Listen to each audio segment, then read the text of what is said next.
Vous êtes sur RTL. 14h30, 15h30. On est fait pour s'entendre. Avec Flavie Flamand sur RTL. Bonjour à toutes, bonjour à tous. Merci pour votre fidélité depuis 10 ans à cette émission, ce magazine de société. À vos retours toujours enthousiastes, soyez les bienvenus. Nous sommes ensemble pendant 1 heure et en direct sur RTL, mais également sur RTL.fr. Merci à vous si vous nous regardez. C'est un grand entretien exceptionnel que l'on vous propose aujourd'hui, donc jusqu'à 15h30. C'est l'histoire d'une famille dont la vie a basculé au moment du diagnostic.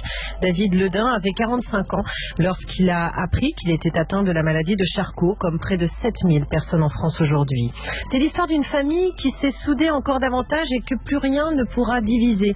Stéphanie et ses 3 fils, Maxime, Simon et Grégoire, ont décidé de tout abandonner pour être auprès de David, pour l'accompagner, bien sûr, alors que son corps l'abandonne progressivement, mais aussi pour défier le travail du temps qui passe. Ensemble, ils redoublent de projets, d'initiatives, portent le fauteuil de David jusqu'aux États-Unis, le poussent aussi dans des marathons, créent une association et une marque de vêtements. À la maladie, à la mort qui nargue, ils opposent un immense cri de vie et d'amour en guise de doigt d'honneur. Et enfin, c'est l'histoire d'un livre, Prisonnier de mon corps, aux éditions Bold, que je tiens actuellement entre mes mains, écrit en clignant des paupières, puisque c'est aujourd'hui le seul moyen de David d'être en lien avec son prochain. Stéphanie et Simon, bonjour. Bonjour. Soyez les bienvenus sur RTL. Merci à vous d'être dans ce studio. J'ai envie de vous prendre dans les bras, j'ai envie de vous embrasser, comme j'ai envie de le faire également pour Grégoire et Maxime, donc qui sont en ligne avec nous et qui sont restés auprès de leur papa David, qui échangera d'ailleurs quelques mots avec nous par le biais de son ordinateur. Bonjour Grégoire, bonjour Maxime. Bonjour. Merci à vous d'être avec nous. Vous savez quoi? Quand je vous vois tous deux en studio, quand je vous entends, j'ai l'impression tout à coup d'être au cœur d'un grand cœur familial. Est-ce que c'est ainsi qu'on pourrait décrire, Stéphanie, votre famille? On va allumer le micro de Stéphanie parce qu'on ne l'entend pas. Je vous en prie, Stéphanie. Oui. Oui, pardon. Oui, on peut dire ça en fait. On est très très soudés, tous les 5. C'est vraiment beaucoup d'amour et oui, on peut dire que c'est... Je suis un peu émue parce que pour moi aussi c'est nouveau. J'imagine. Mais oui, on est vraiment... ça nous a resserrés, nos liens sont forts. C'est un dur combat. C'est un combat que vous menez donc auprès de David, qui est en première ligne de ce combat. Comment est-ce que l'on pourrait, Simon, on va se tutoyer, on a quasiment le même âge puisque tu as 24 ans, tu étais footballeur professionnel, tu t'es engagé dans la gendarmerie et tu as démissionné pour t'occuper aussi, toi, de ton papa. Comment est-ce que tu pourrais expliquer à ceux qui ne la connaissent pas la maladie de Charcot, que tu connais très bien maintenant puisque tu l'éprouves auprès de ton père et tu as décidé, toi, de te battre contre ça? Alors oui, exactement, on a décidé de se battre avec mes frères. Pour vous décrire un petit peu de manière simple, la maladie paralyse tous ses muscles, donc petit à petit, et décuple ses émotions. Quand il rigole, il peut faire rigoler tout le monde, et quand il pleure, c'est très touchant, et c'est une maladie qui est très très grave, puisque l'espérance de vie de cette maladie, c'est entre 2 et 5 ans. Donc forcément, quand mon père a 45 ans, on vous dit que, voilà, faut un peu imaginer... Remettre dans le contexte, c'était un gendarme très musclé, très sportif, et aujourd'hui, du jour au lendemain, il nous annonce qu'il va peut-être mourir, et c'est très très compliqué à vivre, mais on a décidé de s'entraider, on a décidé de se mobiliser et de faire connaître cette maladie qui est encore trop méconnue, et c'est pas normal encore aujourd'hui. Alors c'est vrai qu'il y a d'abord un sentiment, je dirais Stéphanie, d'injustice profond, parce qu'en plus c'est une maladie qui ne s'explique pas réellement. Une maladie orpheline. Une maladie orpheline, sans traitement. Le hasard. En tous les cas, pour notre famille, c'est le hasard parce que ça peut être génétique. Mais nous, on nous l'a annoncé du jour au lendemain, d'une façon en plus très brutale. Oui. Sans ménagement et surtout sans préparation. Je me rappelle, on revenait d'une balade, de nos courses, et puis rendez-vous urgent à la clinique et on nous annonce, monsieur, vous avez la maladie de Charcot. Donc brutalement, c'est vrai que c'est dur. Et d'ailleurs, c'est toi, Simon, qui a été le premier à l'apprendre. Oui. Hein? Je l'ai appris sans faire exprès, enfin c'était pas l'intention de mes parents. Je suis rentré dans la cuisine, ils étaient en train d'en parler et j'entends ma mère dire on va vivre avec, et je suis rentré, je dis vivre avec quoi? Et donc j'ai vu le visage de mon père se décomposer, donc j'ai compris que c'était grave, et mon père n'arrivait pas à sortir un seul mot, et donc je me suis tourné vers ma mère puisque je suis d'un tempérament assez têtu et que je lâche rien. Sans blague. Je lui ai dit explique-moi, et donc ma mère m'a dit papa a une maladie orpheline. Donc honnêtement, je savais pas ce que ça voulait dire, clairement. Ouais. Et puis après, elle m'a dit, voilà, il a une maladie, ça s'appelle la maladie de Charcot, donc je connaissais pas personnellement. Donc la première action que j'ai eue, c'est c'est pas grave, on va faire avec et on va réaliser tous tes rêves et puis on va te soigner. Et ma mère m'a dit non, c'est beaucoup plus grave que ça. On va dire c'est pas. Et je me suis dit c'est pas grave. C'est pas grave, tant pis. Ouais, en fait, c'est ça, hein, c'est son caractère obstiné, c'est-à-dire que le matin il apprend et le soir il décide de tout changer. Mais tu vas nous raconter ça dans un instant, évidemment. On va retrouver également tes frères. Juste avant que l'on se retrouve sur l'antenne d'RTL, est-ce que vous pourriez nous expliquer rapidement, s'il vous plaît, Stéphanie, comment communique aujourd'hui David? Car on va vous passer dans un instant une séquence qui a été enregistrée hier pour des raisons bien spécifiques liées à la maladie de Charcot. Expliquez-nous aujourd'hui comment va David et comment il communique. Alors David va bien, il se bat. On l'embrasse parce qu'il faut parler dans le micro et le regarder parce qu'il nous regarde. Oui, il n'y a pas de souci. Et donc en fait il a un ordinateur avec un clavier, avec une barre à vision optique, et avec ses yeux il dirige en fait les lettres. Donc ça remplace la souris, nous on a la souris, lui c'est ses yeux. Donc en fait il navigue sur les lettres et il écrit les mots qui sont parfois préenregistrés. Donc ça lui permet, et ensuite il met la belle voix féminine. C'est une femme qui parle à la place aujourd'hui de David. On a trouvé que c'était moins violent.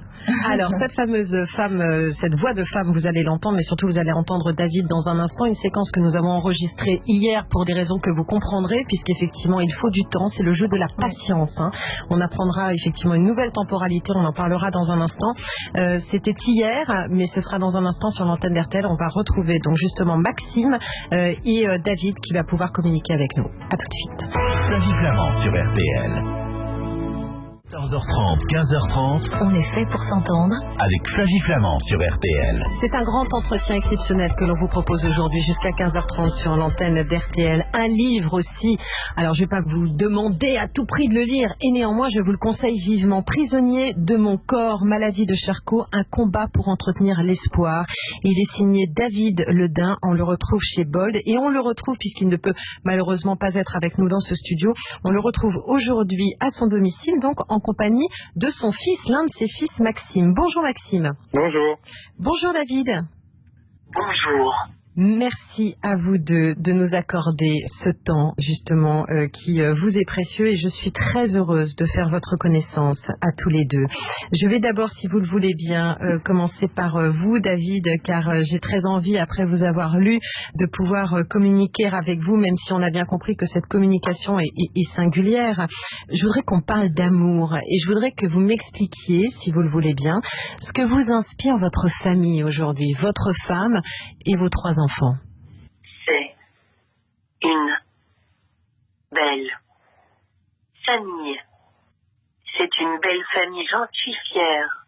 Je comprends que vous en soyez fier. Je vais me tourner tout de suite vers Maxime. Maxime, est-ce que vous êtes fier, vous aussi, de votre papa qui est à vos côtés aujourd'hui et qui s'exprime par le biais de cet ordinateur?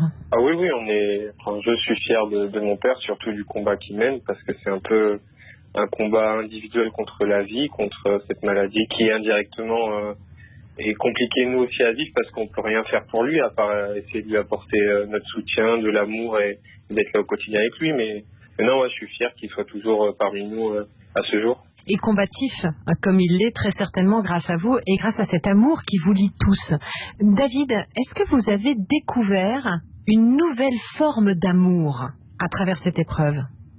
Oui, c'est une nouvelle façon d'aimer. Une nouvelle façon d'aimer, parce que c'est vrai que l'amour familial, c'est quelque chose qu'on a du mal à quantifier. Je dirais, Maxime, on aime ses parents, on aime ses enfants, et c'est malheureusement bien souvent aussi dans l'épreuve que l'on mesure à quel point l'amour est un puissant fond, je dirais, et un magnifique justement puissant fond. Est-ce que vous, Maxime, aussi, vous auriez imaginé il y a 6 ans par exemple, alors que la vie était évidemment plus normale, est-ce que vous auriez imaginé avoir autant de ressources et d'amour et d'espoir et d'énergie? Est-ce que vous étiez déjà conscient que vous seriez peut-être un jour capable de faire tout ça tous ensemble? Non, pas du tout. Tant qu'on n'est pas face à l'épreuve, on peut pas savoir de quoi on est capable. Après, c'est sûr que indirectement, on avait des bases qui étaient sereines par l'éducation de nos parents, qui ont été toujours là pour nous, qui nous ont donné de l'amour, qui nous ont donné du soutien tout au long de nos projets. Donc, indirectement, oui, c'était entre guillemets quelque chose qui allait se passer. Enfin, pour nous, c'est naturel, c'est pas normal, parce que c'est une situation qui est pas normale du tout, mais pour nous, dans notre éducation, ça a été naturel de se serrer les coudes et de faire face à cette maladie tous ensemble. Maxime, on y reviendra pendant toute cette émission. Avec vos frères, vous avez donc fait un choix parfaitement mesuré, magnifique, qui est de changer de vie, d'abandonner en tout cas vos vies précédentes pour pouvoir construire quelque chose aussi avec David et autour de David.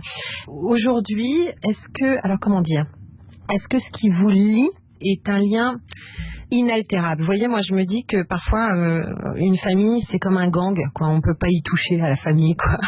Est-ce qu'aujourd'hui, plus que jamais, vous êtes sécurisé par cette expérience extraordinaire, mais en vous disant finalement, tant qu'on sera ensemble, on risque pas grand-chose? Ah oui, totalement. C'est pire qu'un gang.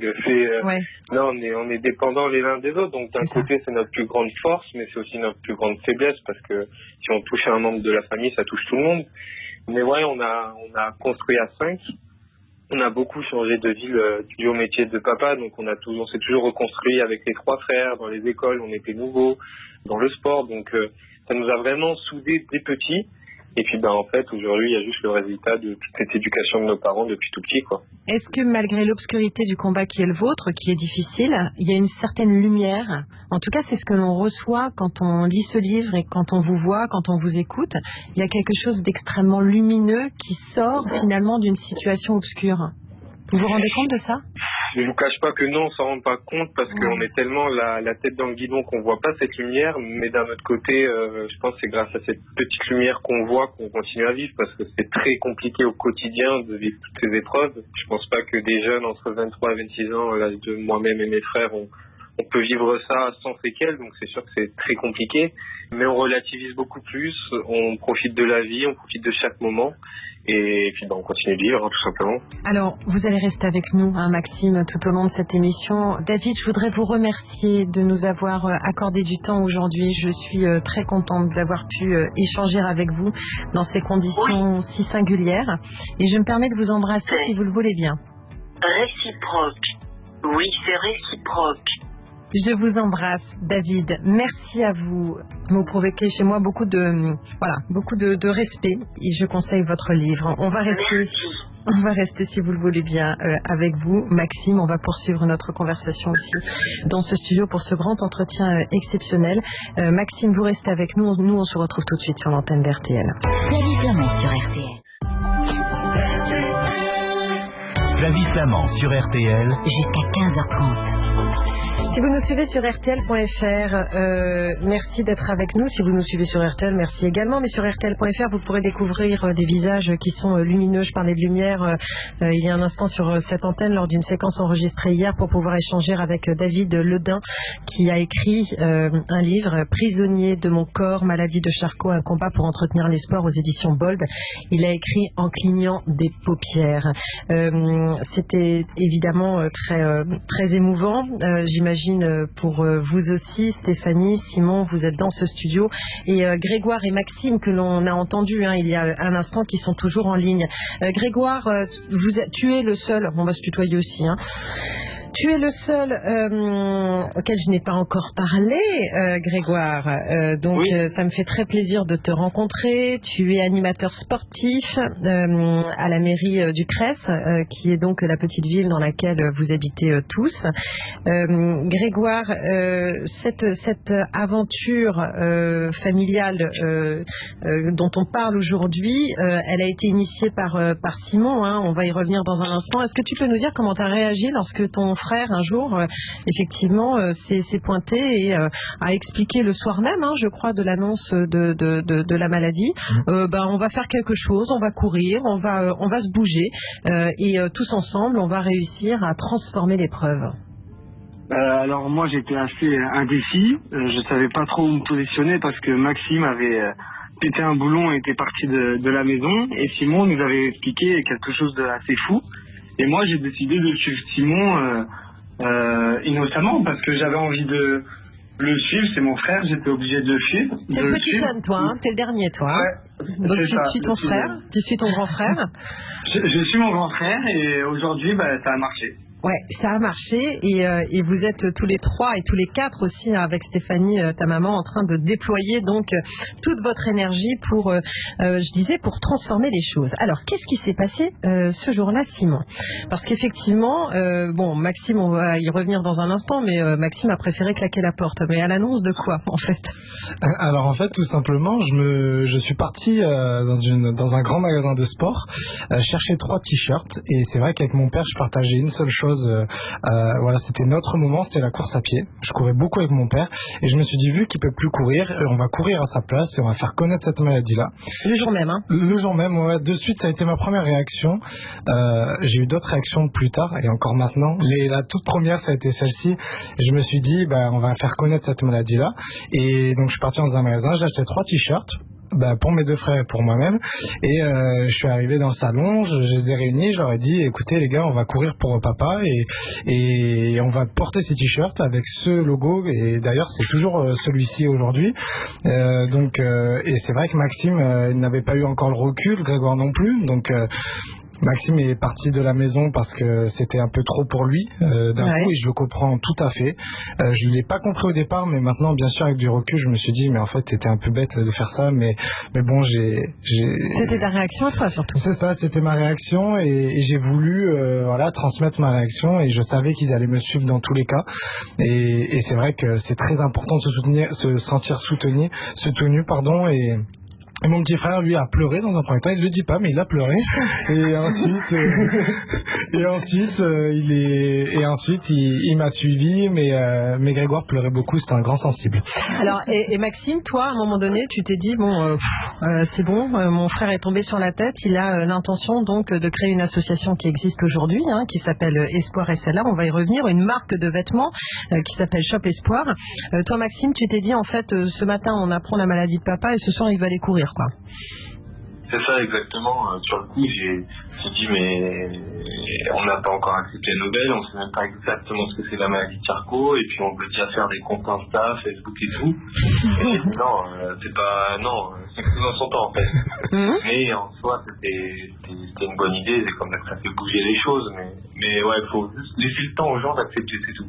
Oui, évidemment, et puis l'acceptation, en fait, Stéphanie, c'est une acceptation individuelle, déjà, c'est le travail de chacun, le tempo de chacun, et c'est une acceptation collective aussi. Est-ce que vous avez reconnu dans ces 3 réactions différentes chacun de vos enfants? Ah oui, tout à fait. Ouais. Effectivement, là, je les ai bien reconnus. Simon, qui est toujours avec plein d'idées spontanées, et puis qui réfléchit pas de suite. Et puis Maxime, Maxime le rebelle, et le colérique et le râleur. Et puis Simon, lui, Grégoire, tranquille, il observe, il a toujours ce sourire, et puis il suit. Donc effectivement, je les ai bien reconnus. Maintenant, l'acceptation, effectivement, même encore aujourd'hui, elle est différente. Elle est propre à chacun. Oui. Voilà. Et vous n'avez pas tous évidemment, le même chemin, d'acceptation de la situation. En revanche, vous êtes tous animés par la volonté de bouger.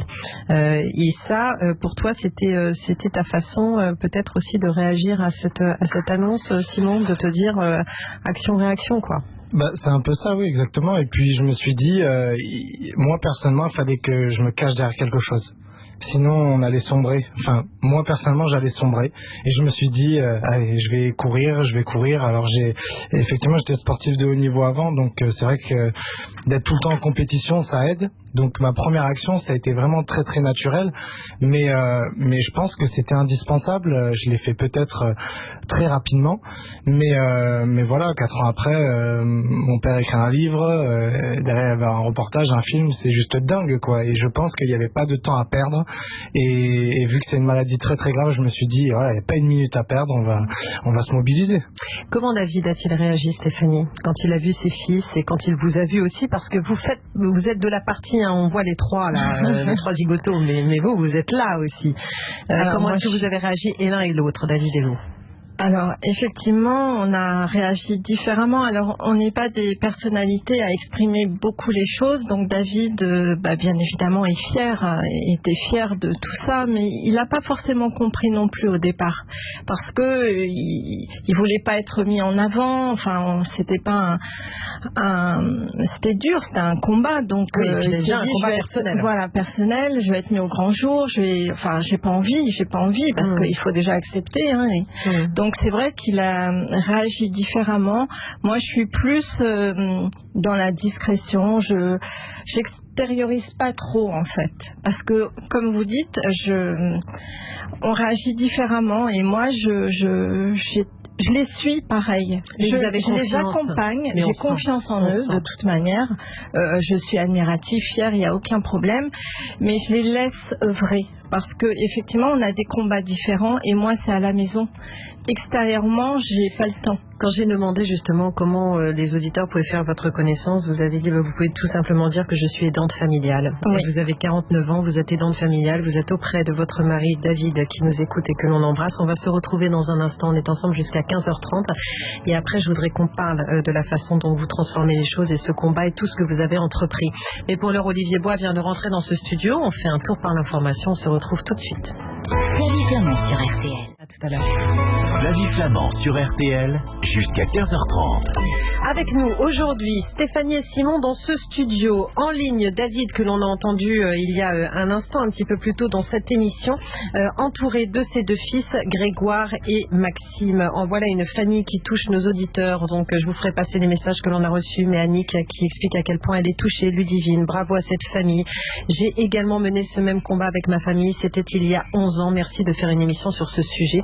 Ce combat, c'est celui que vous menez tous contre la maladie de Charcot.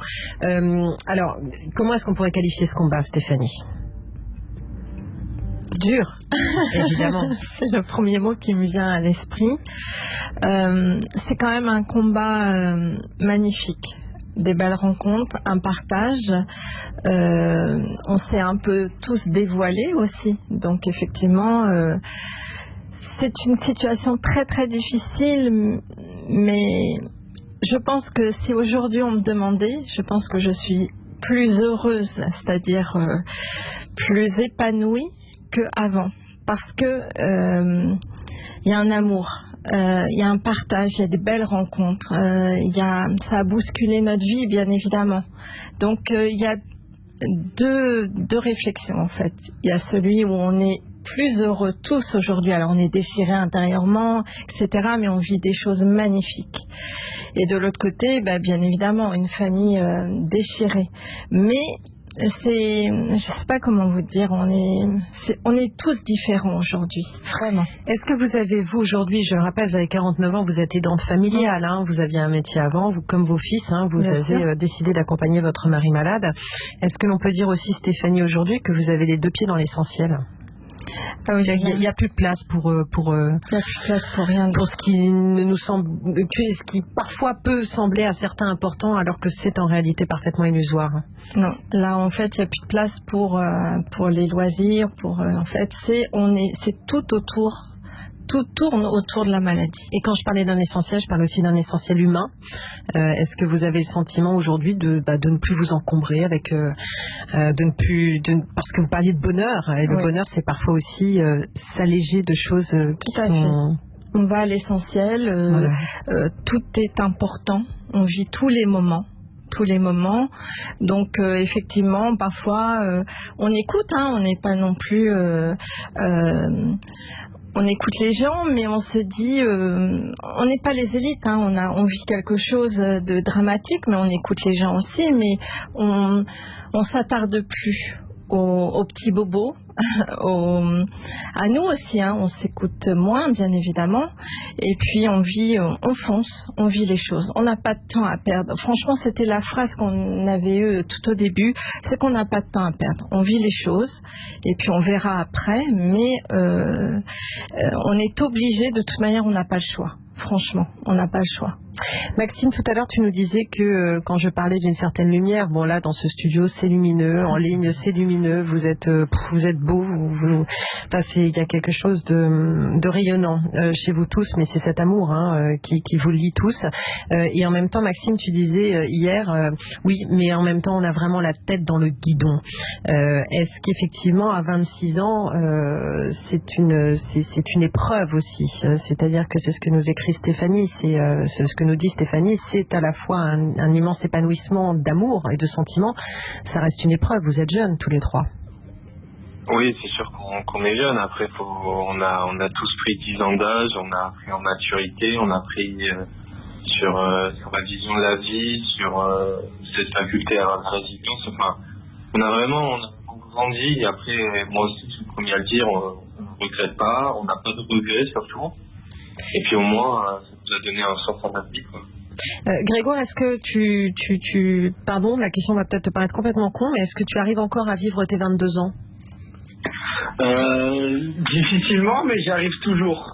Je vais surprendre toujours. Alors je sais pas parce que tout le monde se marre, donc je marchais sur des œufs en posant cette question, mais visiblement ça fait rire tout le monde. Ce qui veut dire quoi ? Qu'est-ce que tu entends par là ?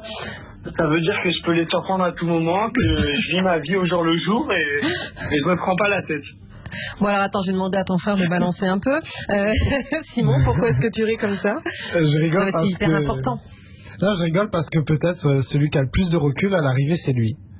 Parce qu'il rigole, il profite, il sort quand on pouvait sortir, mais il rigole, il a toujours le sourire et aujourd'hui c'est indispensable, on se complète tous, mais à l'heure actuelle, honnêtement, je l'envie réellement. Mais pourquoi ? Pour sa capacité à vivre ses 22 piges malgré tout. C'est ça, parce que déjà moi ça m'est arrivé à 21 ans, donc c'est vrai qu'on a dû de suite réagir, mais lui voilà, il essaye de profiter comme il peut de sa jeunesse et il a bien raison et continue à profiter, Grégoire. Apparemment tu lui parles bien, d'après ce que je peux comprendre. Dans un instant, vous allez nous expliquer cette association, parce que là on parle d'amour, on parle de la difficulté d'être aidant familial, on le traite régulièrement dans cette émission, qui sont bien souvent des gens qui ont besoin d'aide. Les aidants ont besoin d'être aidés, ne l'oublions pas. Voilà, c'est quoi cette association ? Qu'est-ce que vous faites ? Comment on peut vous aider ? Ce sera tout de suite sur RTL. RTL, Flavie Flamand, 14h30, 15h30. Flavie Flamand sur RTL. On est ensemble jusqu'à 15h30 avec une famille exceptionnelle. Si vous nous suivez sur RTL.fr, vous pouvez voir qu'effectivement, le sujet que l'on aborde aujourd'hui, c'est-à-dire le combat contre la maladie de Charcot, est un sujet éminemment douloureux. Mais il est des gens qui savent transformer aussi l'épreuve à coup d'amour, à coup d'intelligence, je dirais à coup de valeur aussi, car on sent tous pétris de valeur. Et c'est le cas et dans ce studio et en ligne avec Grégoire et Maxime. Pardon, Grégoire et Maxime, alors on se bidonne aussi dans ce studio. Voilà. Donc, en tout cas, merci à vous tous d'être avec nous. Je voudrais que l'on se parle de l'association Espoir SLA, parce que pour découvrir l'histoire de David et de sa famille, je ne peux que vous conseiller ce livre, Prisonnier de mon corps, maladie de Charcot, un combat pour entretenir l'espoir chez Bold, dont j'apprends qu'il va y avoir une adaptation bientôt au cinéma. Maintenant, ça c'est l'histoire de David, c'est l'histoire de cette famille. Cette association, parce que un jour, toi Simon, tu t'es dit, ok, donc maintenant les gars, on va prendre des t-shirts. J'ai créé un logo Espoir que l'on peut retrouver là et qu'on mettra sur les réseaux sociaux aussi tout à l'heure. Espoir SLA, et tu t'es dit, ça va être le nom d'une association qu'on va monter tous ensemble. Exactement. Donc on a créé le logo. J'avais pas le mot espoir encore, et le lendemain, j'ai un pote qui me dit surtout vous gardez espoir les mecs. Et je me suis dit, bon bah on met le mot espoir. Et puis la SLA en fait c'est la sclérose latérale amyotrophique, c'est le nom scientifique de sa maladie.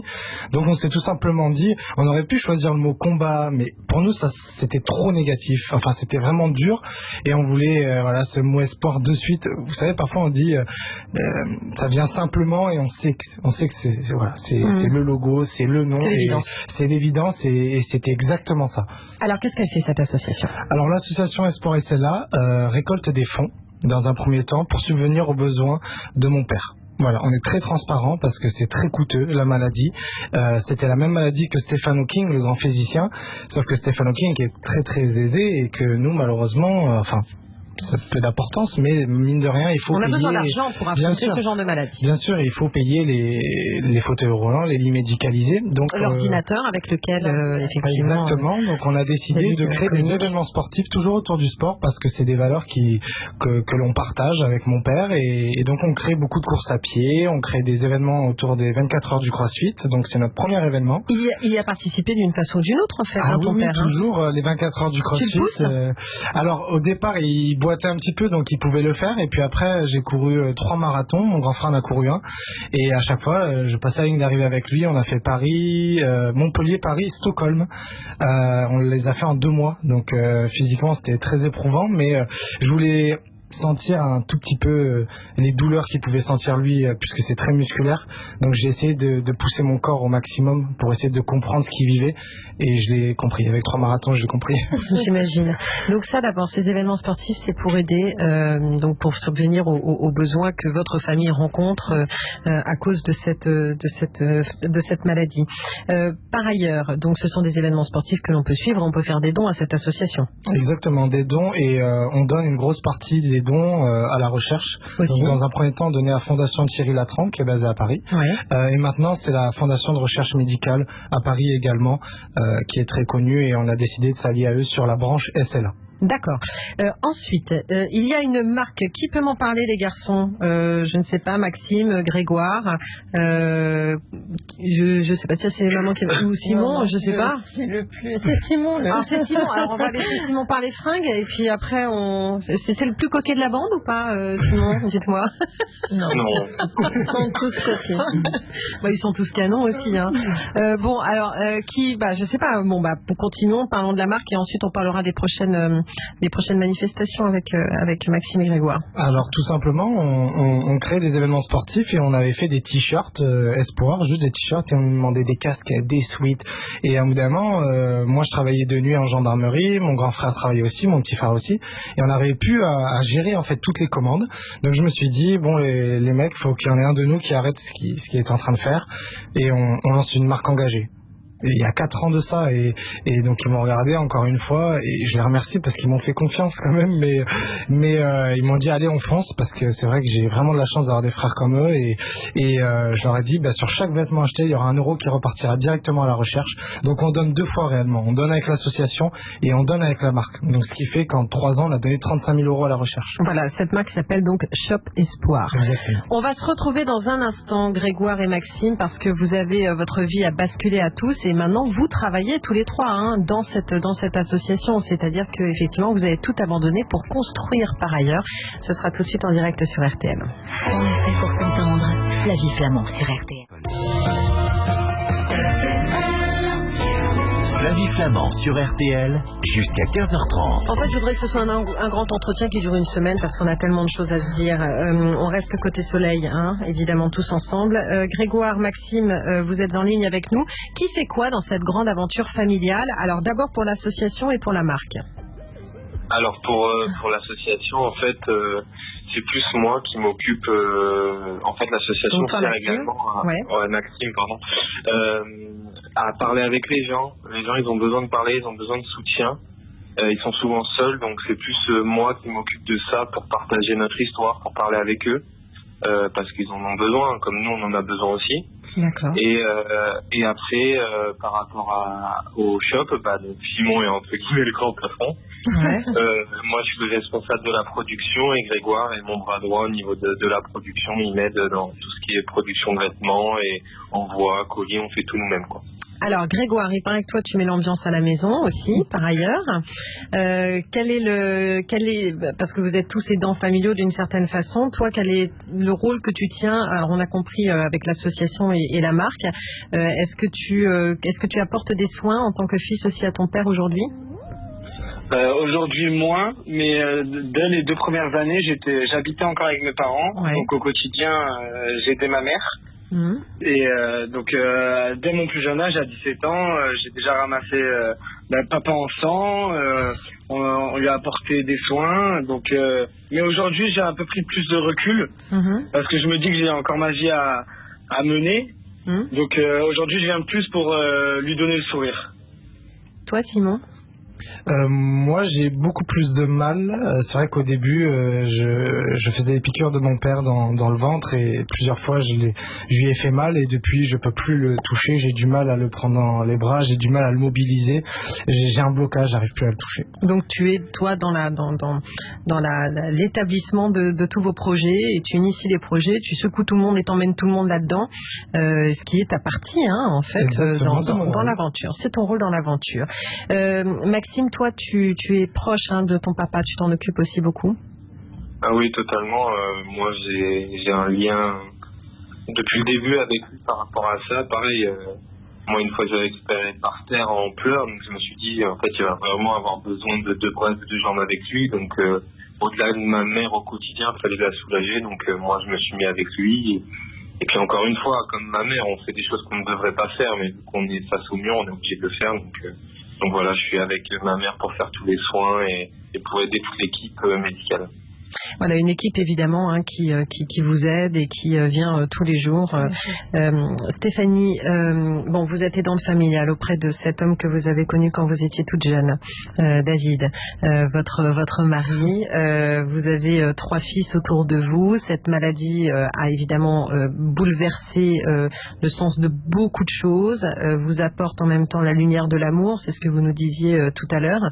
Est-ce qu'elle a eu un impact aussi sur les relations que vous avez les uns les autres entre vous et autour de David? Alors, je pense qu'on a gardé, les relations sont les mêmes, ils sont différentes, mais on a chacun notre rôle, on l'a gardé. Les relations, bien évidemment, c'est plutôt au niveau du couple, David et moi, puisque c'est compliqué maintenant, donc elle est différente. Mais les enfants, alors moi, j'ai plus peur, en fait. J'ai plus peur aujourd'hui parce que j'ai mes enfants et c'est mes piliers. Aujourd'hui, si je tiens, c'est grâce à mes enfants. Les amis, bien évidemment, mais ma famille, mais j'avais très très peur et je voulais partir avec David. Mais maintenant, non, parce que voilà, j'ai mes 3 fils, c'est des enfants merveilleux et j'ai vraiment beaucoup de chance de les avoir parce que je sais qu'autrement j'aurais pas tenu du tout. Donc les relations, elles sont encore plus fortes et je dirais elles sont plus fortes avec mes fils. Bon, c'est très beau ce que vous nous dites et comme je vous comprends, tout va bien. Alors, je voudrais vous remercier tous parce qu'il nous suit. Non, si vous regardez comme ça, on va pas y arriver. On va se mettre un peu ensemble. C'est David, il nous regarde là. Oui. On l'embrasse. Et David, vraiment, je conseille ce livre. Enfin, je suis même pas si on peut conseiller un livre pareil. Voilà, il faut le lire, quoi. Prisonnier de mon corps, chez Bold. L'association Espoir SLA, on va la relayer et on va la soutenir comme on le pourra. N'hésitez pas les garçons à nous joindre si vous avez besoin de quoi que ce soit, on sera toujours là. Et la marque shop-espoir, c'est ça? Exactement. Et on va mettre toutes vos relations et tous les liens en fait sur nos réseaux sociaux de sorte que nos auditeurs qui sont des auditeurs aussi engagés et sensibles puissent vous soutenir comme ils le peuvent. Merci à vous d'être venus. On n'a pas le droit de se prendre dans les bras, mais waouh, qu'est-ce que j'aimerais une étreinte et vous donner surtout une étreinte. enceinte. Ça C'était manque. beau. Merci beaucoup à vous, Grégoire et Maxime. J'espère qu'on se verra bientôt, un jour, dans ce studio. Je vous embrasse. Voilà, vous saluez David pour nous. Grégoire, attention, on t'a à l'œil. Je vous embrasse tous et merci mille fois pour ce moment vraiment lumineux. On se retrouve demain, nous, dès 14h30 en direct sur RTL. D'ici là, prenez soin de vous et de ceux que vous aimez, surtout. Je vous dis à demain. RTL, On est fait pour s'entendre. Salut, c'est Vincent Perrault. RTL Pop Ciné. Je vous attends tous les dimanches dès 14h pour RTL Pop Ciné. Des jeux, des interviews, des chansons de films pour tout savoir de l'actualité cinéma. RTL Pop Ciné, présenté par Vincent Perrault, dès maintenant en replay sur RTL.fr.